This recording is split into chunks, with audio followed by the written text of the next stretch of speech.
राम राम दोस्तों। आज अपन स्ट्रीम में नया टॉपिक पढ़ेंगे, सिंधु घाटी सभ्यता।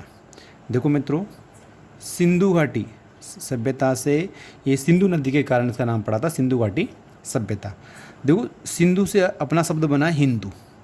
एक बार रेलवे में प्रश्न आया था कि साहब हिंदू शब्द या हिंदुस्तान शब्द किससे बना, नदी से बना है, पर्वत से बना है, पठार से बना है या मैदान से बना हुआ है। तो देखिए, जो अरबी लोग थे, जो अरब से आए थे, वो क्या करते थे, से होता है उसको है बोलते थे।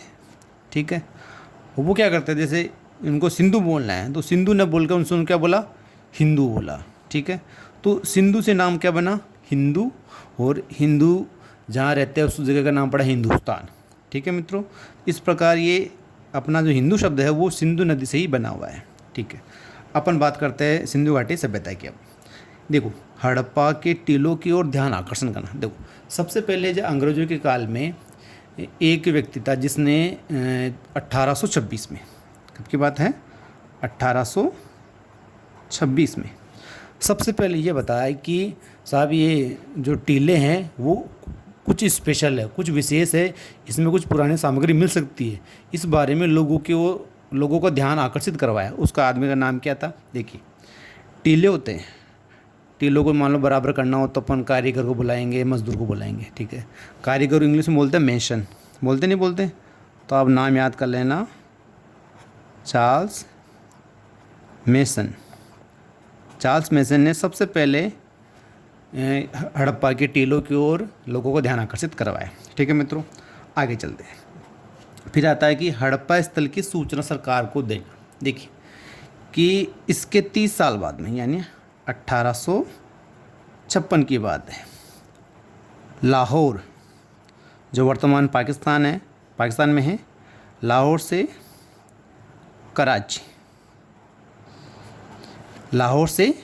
कराची रेलवे लाइन का काम चल रहा था। तो उस समय रोडी की कमी हो गई, तो रेलवे लाइन के पास के अंदर टीले थे, उन टीलों को ईंटें थी, उन ईंटों का इस रेलवे लाइन में बिछाने में काम में लिया गया। यानी जो हड़प्पा सभ्यता की जो ईंटें थी वो लाहौर से कराची रेलवे लाइन बिछाएगी, उसके अंदर काम में लिया गया। जब काम में ले रहे थे तब दो भाइयों ने, उन्होंने कहा कि साहब ये जो आप काम में ले रहे हो वो ईंटें नहीं है, वो कोई विशेष पुरानी सभ्यता की निशानी है। इसके बारे में सूचना उन्होंने सरकार को दी कि आप ये ईंटों के काम में ले रहे हो, वो ईंटें हैं ना, वो किसी पुरातत्व स्थल की है। ठीक है, तो उन भाइयों का नाम क्या था, देखो, अपन किसी टीले वगैरह खुदाई करते हैं तो उसमें क्या मिलेंगे, अपने को पुराने बर्तन मिलेंगे, मिलते नहीं मिलते बर्तन से याद कर लेना, बर्तन। क्या नाम याद करना, पुराने बर्तन मिले, बर्तन बंधु। दो भाई थे, एक तो था आपके जॉन बर्टन, दूसरा था विलियम बर्टन। दो भाई थे, दोनों भाइयों ने ये जानकारी सरकार को दी कि साहब आप इन टीलों में कुछ न कुछ पुरानी सामग्री है। ठीक है, अब इसके 5 साल बाद में, इस 56 के 5 साल बाद में 1861 में सरकार ने भारतीय पुरातत्व सर्वेक्षण विभाग की स्थापना की। उस समय अंग्रेजों की सरकार थी, उन्होंने इसकी स्थापना करता है 1861 में। और उस समय इसका महानिदेशक किसे बनाते हैं, उसका अंग्रेज का नाम था कनिंगम को क्या करते हैं कि भारतीय पुरातत्व सर्वेक्षण विभाग का महानिदेशक बनाते हैं। ठीक है, और कनिंगम को एक और उपाधि दी जाती है, भारतीय पुरातत्व का जनक कहा जाता है। इसको क्या कहा जाता है, भारतीय पुरातत्व का जनक क्या कहा जाता है, कनिंगम को कहा जाता है। ठीक साहब, अब बात करते हैं साहब जॉन मार्शल। ये जॉन मार्शल कौन है भाई, देखो, उनको 1904 में भारतीय पुरातत्व सर्वेक्षण विभाग का क्या बनाया, महानिदेशक बनाया गया साहब। जब ये महानिदेशक बने तो इनके निर्देशन में सिंधु घाटी सभ्यता है उसका उत्खनन कार्य हुआ था। सबसे पहली बात, इनको जो मैं 3 कार्यों के लिए याद किया जाता है जॉन मार्शल को, एक तो इनके निर्देशन में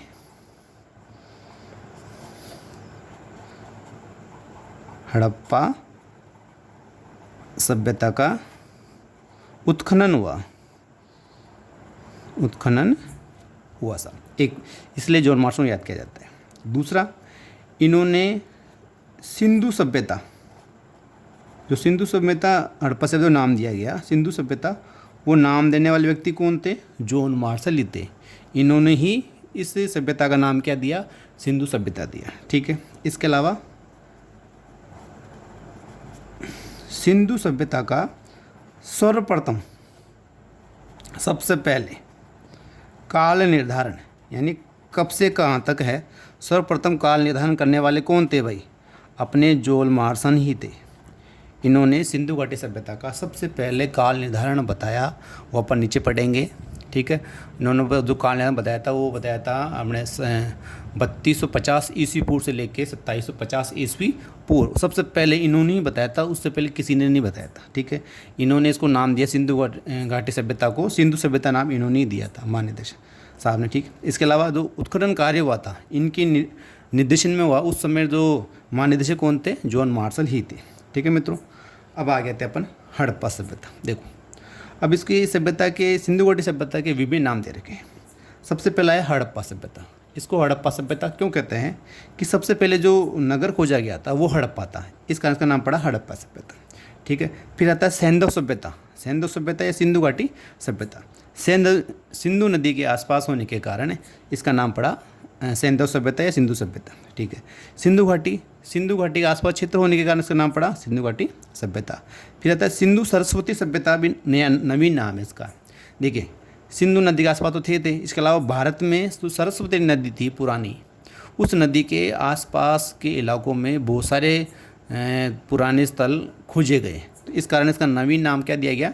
सिंधु सरस्वती सभ्यता। और ये नाम देने वाले कौन थे? डॉक्टर वाकाणकर हुए, जिन्होंने इनको नवीन नाम क्या दिया? सिंधु सरस्वती सभ्यता नाम दिया। देखो मित्रों, सिंधु घाटी सभ्यता को 3 अलग अलग कैटेगरी में बांटा जाता है। कैसे? देखो इसको जो भारतीय इतिहास का भी अपन काल विभाजन करते हैं तो 3 कैटेगरी बनती है। एक तो होता है अपने प्राऐतिहासिक काल, एक होता है आद्य ऐतिहासिक काल, एक होता है ऐतिहासिक काल। तो सिंधु घाटी सभ्यता आती है वो आपके आती है आद्य ऐतिहासिक काल के अंदर। साहब ये आद्य ऐतिहासिक काल क्या होता है? देखो मित्रों, जब देखो आद्य ऐतिहासिक काल होता है जिसके लिखित साक्ष्य उपलब्ध तो है, यानी ऐसा काल जिसके लिखित साक्ष्य तो उपलब्ध है, लेकिन वो लिखित साक्ष्य या तो पढ़ा नहीं गया है एक बात, या फिर पढ़ा जा गया है लेकिन उस पर विश्वास करना संभव नहीं है। ठीक है। जैसे अपने इस काल में आता है आपकी सिंधु घाटी सभ्यता, एक तो इसकी लिपि है उसको अभी तक पढ़ा नहीं गया है। ठीक है। लिखित सामग्री है लेकिन पढ़ा नहीं गया तो वो आद्य ऐतिहासिक काल में आ गई। दूसरी बात वैदिक सभ्यता की लिखित सामग्री है लेकिन उस पर हर आदमी विश्वास, अपन तो चलो अपना धार्मिक ग्रंथ है अपन तो विश्वास करते हैं, लेकिन हर आदमी से उसके दृष्टांत पर विश्वास नहीं करता। ठीक है। तो इस प्रकार से वो आता है आद्य ऐतिहासिक काल के अंदर। इसे इंग्लिश में क्या बोलते हैं? इंग्लिश में बोलते हैं प्रोटो हिस्टोरिक पीरियड। आपको ये पूछा जा सकता है, पूछा हुआ प्रश्न है ये, कि सिंधु घाटी सभ्यता को किस काल में शामिल किया जाता है। ठीक है। इसके अलावा उसको बोलते हैं कांस्य युगीन सभ्यता। कांस्य युगीन सभ्यता भी कहा जाता है किसको?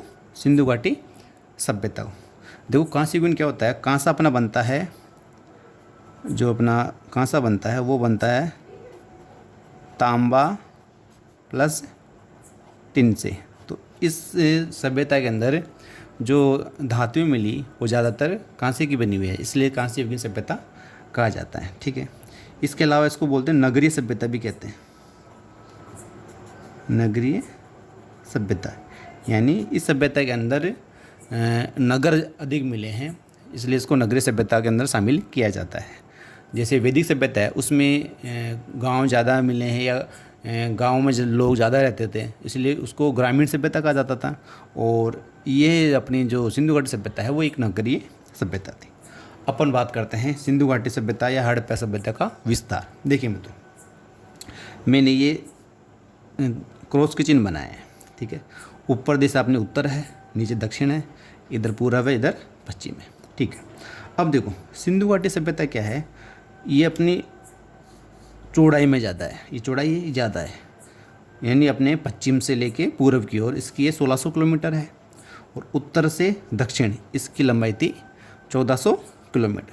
ठीक है, अब इसका क्षेत्रफल बात करते हैं। देखो, इन दोनों गुणा करते हैं तो लमसम 22 लाख किलोमीटर वर्ग किलोमीटर आता है, लेकिन ये कोई आयताकार तो था नहीं, तो इसकी जो क्षेत्रफल निकालते हैं सिंधु घाटी सभ्यता का, वो क्षेत्रफल निकलता है 13 लाख वर्ग किलोमीटर। यानी सिंधु घाटी सभ्यता विस्तार कितने क्षेत्र में था, वो था 13 लाख वर्ग किलोमीटर आता है। ठीक है, अब उसमें भारत में बात करते हैं। पश्चिम दिशा में सबसे पश्चिम में कौन सा पड़ता है? देखो, आप कैसे याद करोगे, अपन जो फेरे होते हैं, फेरे में ऊपर जो बांधते हैं, मांडा बांधते नहीं बांधते, तो ऊपर अपने उत्तर दिशा ऊपर में आएगा मांडा। क्या आया? मांडा। ठीक है, अब मान लो किसी की अपन पिटाई करेंगे दे, तो दे के तो नीचे पड़ेगा, नीचे से याद कर लेना देमाबाद। देमाबाद मैंने दी, देने से नीचे चला गया, देमाबाद। ठीक है, चलो साहब, अब हम बात करते हैं पश्चिम की, पाकिस्तान की तरफ। उधर तो बॉर्डर है, तो अपन क्या करें, जा तो नहीं सकते। उधर अपन ने क्या किया, सूत का डोरा फेंका, तो नाम याद आएगा, सूत कांगे डोर। देखो, सूत का डोरा फेंक दिया मैंने पश्चिम में, तो सूत कांगे डोर हो गया। ठीक है, इधर पूर्व में क्या था, आड़िया था, आलमगीरपुर। ठीक है मित्रों, अब देखो, मांडा पड़ता है अपने जम्मू एंड कश्मीर में। ठीक है, देमाबाद अपन पड़ता है जो दक्षिणी भाग था इसका, वो पड़ता है महाराष्ट्र में। ठीक है मित्रों, अपना आलमगीरपुर पड़ता है यूपी के अंदर। ठीक है, सूत कांगे डोर ये पड़ता है पाकिस्तान में। पाकिस्तान में भी कहाँ पड़ता है, बलूचिस्तान में। पाकिस्तान का प्रांत है बलूचिस्तान, वहाँ पड़ता है ये पाकिस्तान में। ठीक है मित्रों, अब देखो, ये जितने भी नगर थे, जितने भी पुरातत्व स्थल थे, ये किसी न किसी नदी के किनारे स्थित होते थे। कोई सी नदी होती है, उसके किनारे जरूर ये स्थित होते थे। तो अपन बात करते हैं मांडा। मांडा कहाँ पड़ता है, याद कर लेना, मांडे में चीणे डाल रखे थे, चीणे से बनेगा चिनाब नदी। कौन सी नदी थी, ये चिनाब नदी के किनारे स्थित था साहब। ठीक है, अपन बात करते हैं आलमगीरपुर। आड़िया अपना याद किया, आड़े याद किया। ठीक है, आड़िया मतलब छिपा हुआ था, छिपने इंग्लिश में बोलते हिड, तो याद कर लेना हिंडन नदी। हिंडन नदी, हिंडन नदी क्या है, ये अपने यमुना की सहायक नदी है, यमुना की सहायक नदी है हिंडन। ठीक है मित्रों, अब आते साहब आपके देमाबाद। देमाबाद किस नदी के किनारे स्थित है? देखो, देमाबाद जो नदी है वो है परवरा नदी। परवरा नदी, जो परवरा नदी है वो अपने गोदावरी, महाराष्ट्र में जो नदी बहती है, गोदावरी की सहायक नदी है, सहायक नदी है। ठीक है मित्रों, अपन बात करते हैं सूत कांगे डोर। देखो, ये किस नदी के किनारे स्थित है? आप ऐसे याद करना, सूत का डोरा 10 मीटर था। कितने मीटर था? 10 मीटर। 10 से याद कर लेना दासक नदी। कौन सी नदी है? दासक नदी। ठीक है, तो साहब ये तो अपना आ गया उत्तर, ये आ गया अपना दक्षिण, ये अपना आ गया पूर्वी हिस्सा, ये आ गया पश्चिम। ये कोने इनके, इन कोनों में, इन कोनों के बीच में सभ्यता का विस्तार था। ठीक है मित्रों, अब इसमें एक प्रश्न और आता है, सुदूर उत्तर, यानी ये तो यहाँ भारत में आ गया, लेकिन इसके उत्तर में था। उत्तर के अंदर इसके दो स्थान है जो अफगानिस्तान में है। कहाँ है मित्रों? अफगानिस्तान के अंदर इसके 2 स्थान हैं। हाँ तो मित्रों, अफगानिस्तान में 2 स्थान है। कौन कौन से 2 स्थान है? सुदूर उत्तर में, यानी जो हिंदुकुश पर्वत है उसके उत्तर दिशा में स्थित है 2 स्थान है अफगानिस्तान के अंदर। सबसे दूर है ये, सुदूर उत्तर के अंदर आते हैं। तो साहब इतनी दूर कौन जाएगा भाई? या तो आदमी नींद आ जाएगी तो दूर चला जाएगा, या फिर कोई मूडी आदमी घूमता घूमता चला जाए। ठीक है, तो इन 2 से 2 नाम बनते हैं। पहला नाम बढ़ता है सोर्त गोई। कौन सा बना? पहला नाम बढ़ा सोर्त गोई, यानी सोता हुआ चला गया आदमी। ठीक है, दूसरा स्थान बनता है अपना होता है मुंडी गाक। कोई मूडी आदमी तक चला गया साहब, ये 2 स्थान है वो पड़ते हैं आपके अफ़गानिस्तान में। कहाँ पड़ते हैं? अफ़गानिस्तान में। ठीक है मित्रों, यानी सुदूर उत्तर के बारे में पूछा जाए कि सिंधु घाटी सभ्यता के सुदूर उत्तर में कौन से 2 स्थान स्थित थे जो वर्तमान में अफ़गानिस्तान के अंदर है, वह सोर्तगोई और मुंडी गाक, जो कहाँ पड़ते हैं? अफ़गानिस्तान में। ठीक है मित्रों, चलो मित्रों अपन आगे चलते हैं कि हड़प्पा सभ्यता के निवासी कौन थे। देखिए यहाँ मुख्य रूप से ज़्यादातर मुख्य रूप से जो लोग निवास करते थे वह द्रविड़ जाति, जो प्रजाति कौन सी थी इनकी? भूमध्य सागरी।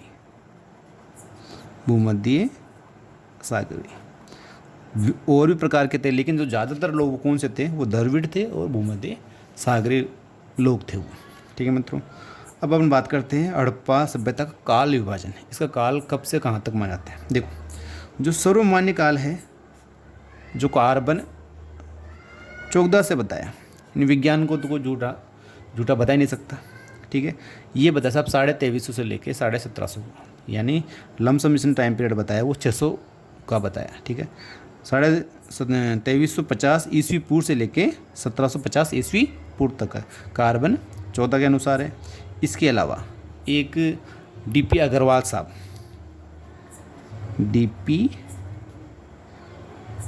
साहब, इन्होंने भी इस चीज़ को माना। आप कैसे याद करो? अग्रवाल साहब महाजन वर्ग है, ये बिल्कुल प्रमाण होगा, उसी कुछ से मानेंगे। तो कार्बन 14 के अनुसार है तो इन्होंने ये मान लिया साहब। ठीक है, ये बिल्कुल ओके है। अब अपन बात करते हैं 3250 से लेके 2750, यानी ये 500 साल का पीरियड है। ये पीरियड किसने माना साहब? ये तो देखिए, जिन्होंने सिंधु घाटी सभ्यता को नाम सिंधु सभ्यता देने वाले कौन थे? जॉन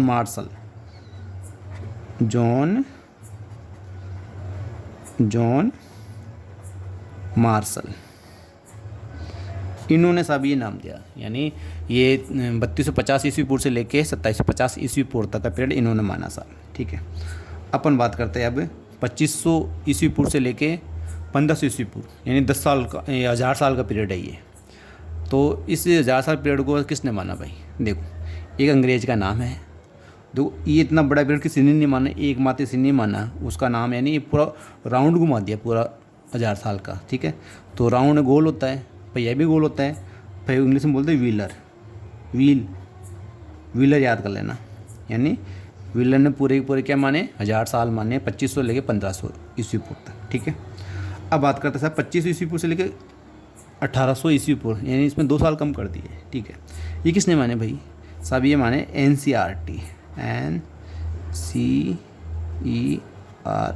जो पुस्तकें आती है NCERT की, उसमें क्या माना गया साहब? ये पीरियड जो माना गया है वो 2500 ईस्वी पूर्व से लेकर 1800 ईस्वी पूर्व तक माना गया है। इसमें ये NCERT किस आधार पर माना साहब? ये मृण मुद्राओं के आधार पर, जो मिट्टी की जो मुद्राएं मिली है उसके आधार पर इन्होंने ये माना। ठीक है मित्रों, अब बात करते हैं साहब 2800 से लेकर 2500 ईस्वी पूर्व तक। अब सब ने मान लिया साहब, 27 ऊपर भी मान लिया और 2500 नीचे भी मान लिया, बीच वाला पीरियड किसी ने नहीं माना साहब। तब ये लगातार चलना चाहिए, कंटिन्यू। तो इन ये मानने वाले थे अनरेस्ट मेक, यानी बिना रेस्ट चलना चाहिए, लगातार चलना। कोई भी हर चीज़ सब ने कुछ ना कुछ माना, तब मैं भी कुछ ना कुछ मानूँ। तो इन 2500 लेके और 2800 ईस्वी पूर्व का पीरियड इन्होंने माना साहब। ठीक है, अब आता साहब सबसे बड़ा पीरियड, सबसे लास्ट वाला पीरियड, यानी पुराना पीरियड माना 3500 ईस्वी पूर्व से लेकर 2700 ईस्वी पूर्व तक, यानी इतना पुराना किसी ने नहीं माना। वो मानने वाले कौन थे साहब? अपने माधव स्वरूप वत्स, यानी बेटे को लंबी उम्र की वो दिए भाई, खूब उम्र तक तो जी। तो इन्होंने बहुत लंबी उम्र यानी मानी 3500 ईस्वी पूर्व से लेकर 2700 ईस्वी पूर्व तक। ठीक है मित्रों, तो मैंने ये कुछ ना कुछ तरीके से आपको बताने की कोशिश की है, आप इसको याद कर लेना। ठीक है, अब आ जाते हैं हड़प्पा सभ्यता का चरमोत्कर्ष, यानी किसी भी सभ्यता का एक गोल्डन टाइम होता है। तो इस सभ्यता गोल्डन टाइम क्या था? इस सभ्यता का जो गोल्डन टाइम माना जाता है वो माना जाता है 2100 ईस्वी पूर्व। ठीक है मित्रों, तो आपसे ये मैंने मेन आपसे पूछ सकता है कि जॉन मॉर्सल ने क्या इसका टाइम पीरियड कौन सा माना, व्हीलर ने कौन सा माना, ठीक है, आपके अर्नेस्ट मैके ने कौन सा माना, ये आपके प्रश्न आ सकता है। ठीक है मित्रों, धन्यवाद।